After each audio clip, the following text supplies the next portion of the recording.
વિસ્તારમાં બબાલ થઈ છે। ગોપી કિશન નામની કંપનીમાં થઈ છે બબાલ। એક દિવસ કંપની લેટ થતા કામદારોને એન્ટ્રી ના આપી। બીજા દિવસે કામદારો વાતચીત કરવા એકત્ર થયા હતા।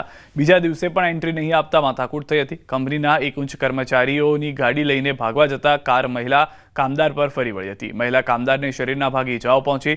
તડકેશ્વર પોલીસનો મોટો કાફલો ઘટના સ્થળે તેમજ કામદારે તેમજ તેમના પરિવારનું લોકટોળું કંપની પર ધસી આવ્યું છે। તો હાલમાં આ દ્રશ્યો જોઈ રહ્યા છો। વધુ માહિતી ન્યૂઝ 18 સંવાદદાતા કેતન પાસેથી મેળવીશું। કેતન, સમગ્ર ઘટના શું ઘટી હતી, હાલમાં વધુ શું અપડેટ છે?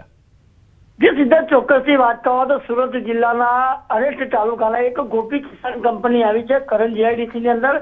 જે કંપનીની અંદર કામદારો અવારનવાર કામ પર આવતા હોય છે। એ સમય દરમિયાન મોડું થતું હોય છે। જે અંતર્ગત કંપનીના સંચાલકે એક નિયમ બનાવ્યો હતો કે કોઈ પણ કામદાર મોડો આવ્યો તો એને એન્ટ્રી આપવી નહીં, પરંતુ એક દિવસ લેટ થયો, બીજે દિવસે લેટ થયો। એ અંતર્ગત કંપનીના સંચાલક અને મેનેજર સાથે જે કંપનીમાં કામ કરતા પરિવારજનો વાત કરવા જતા એન્ટ્રી નહીં મળી હતી ને જે અંતર્ગત ખાસ કરીને કંપનીનો એક ઉચ્ચ કર્મચારી આ જ્યારે લોક થોડું ભેગું થયું હતું, હલ્લાબોલ થયું હતું। એ સમય દરમિયાન જે કંપનીના ગેટ પર ગયા હતા કંપનીના જે એક ઉચ્ચ કર્મચારીએ ગાડી જોરથી ચલાવી જતા એક મહિલાને અડફેટે લીધી હતી। એના દ્રશ્ય પણ સીસીટીવીમાં ક્યાંક પામ્યા છે। ખાસ કરીને આ જે મહિલા જે ઈજાગ્રસ્ત થઈ છે એને તડકેશ્વરની શિફા હોસ્પિટલ ખાતે વધુ સારવાર માટે ખસેડવામાં આવી છે। તેમજ માંડવી અને અરેઠ પોલીસ અને તડકેશ્વર પોલીસ ઘટના સ્થળે પહોંચી વધુ તપાસમાં હાથ ધરી છે। ખાસ કરીને આ જે કામદારો જે હર હંમેશ મોડા આવતા હોય છે, જે અંતર્ગત આ કંપનીના સંચાલકે એક આવો નિયમ બનાવતા અત્યારે હડકંપ મચી જવા।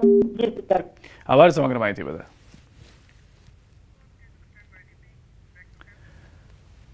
નૌગામ પોલીસ સ્ટેશનમાં થયેલા આકસ્મિક વિસ્ફોટ કેસમાં હવે એનએસજી કમાન્ડોએ તપાસનો ધમધમાટ તેજ કર્યો છે। પોલીસ સ્ટેશનમાં થયેલા શક્તિશાળી વિસ્ફોટથી થયેલું નુકસાન સ્પષ્ટપણે જાણી શકાય છે, જોઈ શકાય છે।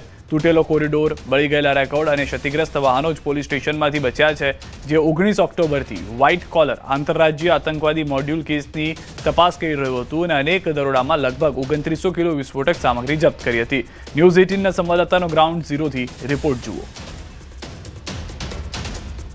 एनएसजी की टीम यहाँ पे इस वक्त नौगाम पुलिस स्टेशन में है और पूरा कंट्रोल एनएसजी ने ले लिया और आप देख सकते हैं ये एनएसजी की टीम यहाँ पर है और एनएसजी के लोग अब इस मामले को इन्वेस्टिगेट कर रहे हैं।